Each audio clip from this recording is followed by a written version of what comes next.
দেখো, আমি কি খাবার নিয়ে খেতে বসেছি।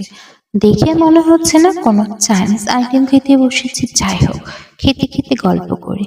বিসমিল্লাহ বলে খাবারটি মুখে পুরে দিতে খাবারটি যেন মুখের মধ্যে গিয়ে বাস্ট করে ফেলেছে। বাস্ট তো করবেই, কারণ রান্নাটা যে আমার হাতের। কি রান্না করেছি চলো গল্পে গল্পে বলা যাক। দেখো না, ছোট ছোট ভাত আছে, লম্বা লম্বা নুডলস আছে, সাথে ডিম আছে। আসলে আমার কাছে ছিল কিছু বিরিয়ানি। বিরিয়ানি খাবার পরে, বাসার সবাই খাবার পরে এক্সট্রা কিছু বিরিয়ানি ছিল, যে বিরিয়ানিটা দিয়ে আমার পেটটা ফুল মতো ভর্তি হতো না।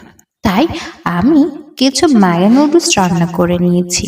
রান্না করার পরে সেই নুডলস বিরিয়ানি একসাথে অ্যাড করে ফেলেছি কিছু ম্যাজিক মশলার সাথে। সাথে একটা ডিম পোচ করে নিয়েছি, সরি একটা না দুইটা ডিম পোচ করে নিয়েছি। এই কম্বিনেশনে কে কে খেয়েছো জানি, অনেকেই খাওনি, সবাই খাওনি। একবার মিক্সড করে খেয়ে দেখোই না। সত্যি বলছি, সত্যি বলছি, অসাধারণ।